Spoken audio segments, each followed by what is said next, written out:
एक वक़्त था जब पाकिस्तान के अंदर एक बड़ा नैरेटिव था कि जो इंडिया है और इज़राइल जो है ये पाकिस्तान के न्यूक्लियर वेपन्स के ऊपर जो है वो हमला करना चाहता है।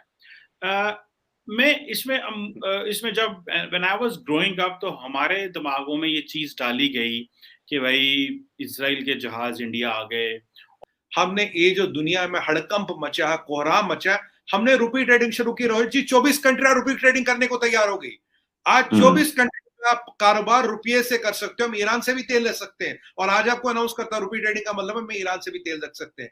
आज देखिए जहां दुनिया में त्रासदी मची है, हमने अपनी करेंसी को ग्लोबल कर बातें ना करो, बड़ी बड़ी इंपोर्ट बंद कर देंगे, ये कर देंगे, वो कर देंगे। जिन देशों के साथ ट्रेड में हिंदुस्तानी करेंसी, हिंदुस्तानी रुपया चलने वाला है, भारतीय रुपया, वो कई सारे तो वो देश हैं जो मात्र 1-1.5 महीने पहले क्या बोल रहे थे, हम तेल देना बंद कर देंगे हिंदुस्तान को। क्या करेगा हिंदुस्तान, हम हिंदुस्तानियों को नौकरी से निकाल देंगे। और हिंदुस्तानियों में भी चुन चुन के जो हिंदू हैं, सिख हैं, जैन हैं, बौद्ध, उनको हम नौकरी से हटाएंगे, हम हिंदुस्तान का बाकायदा बाइकआउट कर देंगे, सामान नहीं खरीदेंगे। वहाँ करेंसियाँ चल रही हैं। उसके बाद इनकी करेंसी जो बीच में ज्ञान देने आते हैं पाकिस्तान वाले, इनकी क्या है, कुछ दिनों में तो आप देखना जिस तरीके से इनकी करेंसी नीचे गिर रही है, बोरी भर के इनको पैसा ले जाना पड़ेगा अगर इनको 2-4 महीने का राशन इकट्ठे खरीद के लाना है तो। पूरी चीज़ क्या है, पहले उधर हम चलते हैं। स्टेट को मकसद होते हैं करते रहें, no problem, but the question is के साथ कारोबार भी करें, बिजनेस करें। वो क्या कर रहे हैं, वो उन्होंने अपने आप को इतना काबल किया कि दुनिया उनके साथ इंगेज हो गई और अब वो जो मर्जी अपनी जो सोशल कॉन्ट्रैक्ट को बदल रहे हैं, दुनिया ने कुछ कह नहीं सकती, because they are so much powerful कि वो रेजिस्ट करते हैं। Being taken so much seriously in Middle East के वो एक इंडिया के एक सेक्टर को स्टेट कह रही है कि आओ इधर आके इन्वेस्टमेंट करो, because that generate so many jobs. Israel has been helping us in war for a very long time.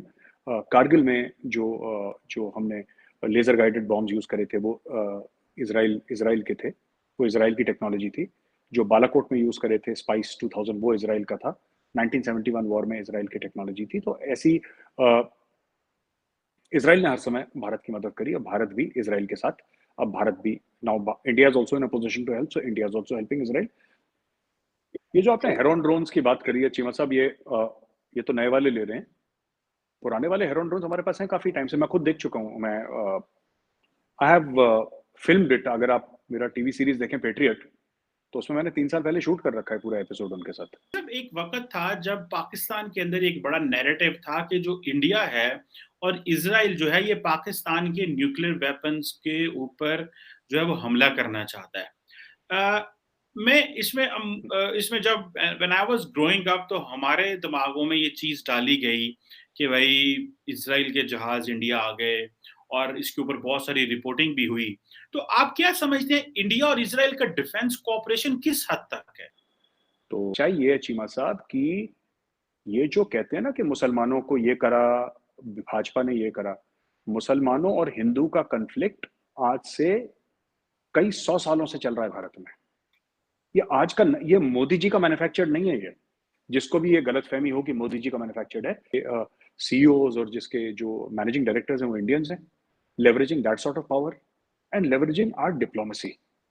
जिस तरीके से मोदी जी को हाथों हाथ लिया जाता है और सबसे बड़ा सम्मान दिया जाता है, सबसे बड़ा उनको रिकॉग्निशन दिया जाता है उस मुल्क का, ये सब चीजें रिकॉग्नाइज करके एक और अलाइनमेंट बनाने की कोशिश की गई। और इसमें अमेरिका भी काफी हद तक ऑन बोर्ड है। और चीमा साहब, आई डोंट थिंक, मुझे ऐसा नहीं लगता कि टू टारगेट अदर कंट्रीज है, लेकिन इंडिया और इसराइल की जो डिप्लोमेसी है वो इतनी एक दूसरे के साथ घुली मिली है और इतने ये ओपन फोरम में मैं वो बात नहीं कहना चाहूंगा, बट मैंने अपनी आंखों से देखा है। What I have seen with my own eyes, so I have seen किस तरीके से इसराइल इंडिया में और इंडिया इसराइल में एक दूसरे के डिफेंस के अंदर बिल्कुल शामिल हैं। ये तो कांग्रेस के राज पे हुई है। इट्स, आप इंटरनेट पे जाके चेक कर लीजिए ना। फॉरगेट अबाउट एमजे अकबर साहब की जो किताब है उसको छोड़ें, आप इंटरनेट पे जाके चेक कर लीजिए। मोदी जी के आने के बाद राइट्स कम हुई हैं, इनफैक्ट ना के बराबर हुई हैं। एक दिल्ली में हुई थी जब से वो 2014 में आए हैं, और 2-3 जगह और ऐसे फ्लैश इन द पैन्स हुए हैं। वो नहीं हुआ है जिस जिस लेवल पे पहले होती थी। पहले तो ऐसी ऐसी जगह थी कि इलेक्शन के पहले राइट्स होनी है। They are trusted, they walk into sensitive installations both in Tel Aviv and in New Delhi. They walk into sensitive installations. और मुझे ऐसा लगता है, मुझे ये नहीं पता कि कोई इनका है कि टारगेट थर्ड कंट्री, ऐसा कुछ है, ये मेरी नजर से नहीं गुजरा है, लेकिन मुझे ऐसी बड़ी स्ट्रांग फीलिंग है, क्योंकि मैंने कुछ डिस्कशंस का जो ऐसी थिंक टैंक्स के डिस्कशंस हैं, और मुझे ऐसा लगता है कि देखिए, Israel has been helping us in war for a very long time, ये बात सच है। या पाकिस्तान के मुसलमान को क्यों नफरत है, या यूएई के मुसलमान को क्यों नफरत है, या इंडोनेशिया, मलेशिया, क्या लेना देना है? इट्स अ कंट्री, हमें जहां पे फायदा होगा करेंगे। हाँ, एक जमाने में ऐसा था कि because of certain religious reasons, कि किसी हदीस में कुछ लगा है या कुरान शरीफ में कुछ लगा है कि यहूदी को मार दो, ये सब, तो हमने बोला यार देखो सुनो यार, हम तो इससे ऐसे तो फॉरेन पॉलिसी रन नहीं होती। और पाकिस्तान का भी यही रीजन है। पाकिस्तान जो इतना ज्यादा, पाकिस्तान के जो अशराफियां हैं, जो लीडर्स हैं, जो अक्सर ये कहते हैं कि यहूद अनूद की साजिश है, ये सब जो खिलाते रहते हैं अपनी पॉपुलेशन को चूरन पूरा का पूरा कि ये कर दो यहूदी, इनका क्या लेना देना इजराइल से? सब ये भी बताइएगा कि ये जो I2U2 के हवाले से जो अभी खास तौर पे हुआ है, जिसमें इजरायली जो हैं वो यूएई के साथ मिलके इन्वेस्टमेंट कर रहे हैं, तो ये जो एक फैक्टर है, इसको जो सुनने में आया था कि जो इंडिया की मुस्लिम पॉपुलेशन है, दे आर वेरी कंसर्न। तो इनका आई थिंक जो इंडिया इजराइल पार्टनरशिप है ना चीमा साहब, वो मुझे नहीं लगता कि इंडिया की एक जमाने में 60s 70s या अर्ली 80s में सोवियत यूनियन के साथ ऐसी थी जैसी आज की तारीख में इंडिया और इजराइल की है। That level of partnership where there is so much faith and there is so much of friendship that targeting a third country, इसके ऊपर कोई डील है मुझे नहीं पता, बट पॉसिबिलिटी है, डेफिनेटली पॉसिबिलिटी है। कांग्रेस टाइम में एक बड़े फेमस जर्नलिस्ट हैं इंडिया में, एमजे अकबर साहब, आपने नाम सुना होगा। He is written a book called riot after riot, आप पढ़िएगा।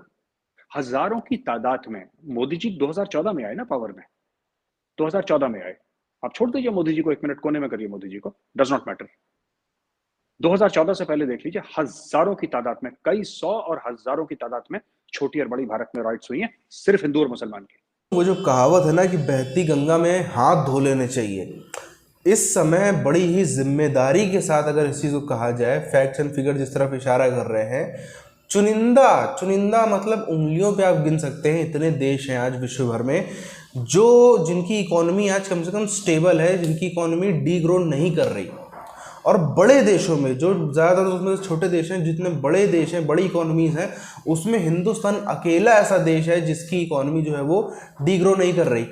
ये अमेरिका की ही रिपोर्टें कह रही हैं। पहले तो अमेरिका के बाद में चलते, पहले अगर अगल बगल आप देखो, जितने सब कॉन्टिनेंट में देश हैं तबाह हो गए।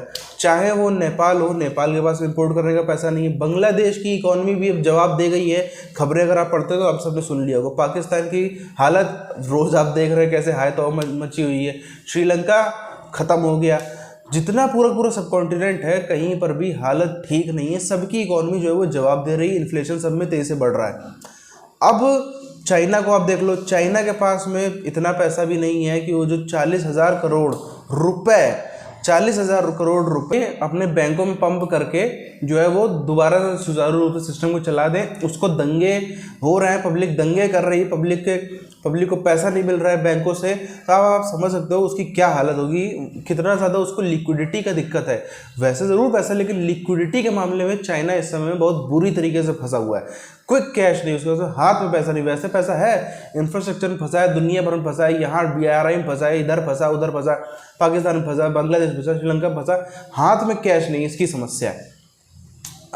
जो अमेरिका की रिपोर्टें वो ये तक भी कह रही हैं कि जो यूरोप है अगले क्वार्टर में अगर जंग ना बंद हुई, रिसेशन में चला जाएगा। अगले 3 महीने में रिसेशन में चला जाएगा अगर रशिया और यूक्रेन की वॉर बंद ना हुई।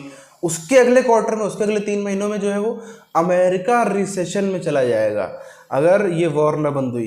तो इससे आप अंदाज़ा लगा लो। और इसका फ़ायदा क्या है, लबोलुआ पूरी चीज़ का ये है, जितनी लगभग पूरी दुनिया में इस समय आप जो शर्त रखोगे, थोड़ा सा भले ही नानुगुर करें लेकिन वो मानेंगे। ये हिंदुस्तान इस बात को अच्छी तरीके से जान गया है। इसीलिए अभी तो ये एक चीज़ है ना, धीरे धीरे आप देखते हो हिंदुस्तान अभी सारी चीज़ें अपनी मनवाए, क्योंकि ये गोल्डन टाइम है जहाँ पे इंडिया की इकोनॉमी कम से कम बाकी जगहों से स्टेबल है। और अभी जो भी बोला जाए पूरी दुनिया मान लेगी, उसके अलावा कोई ऑप्शन नहीं है।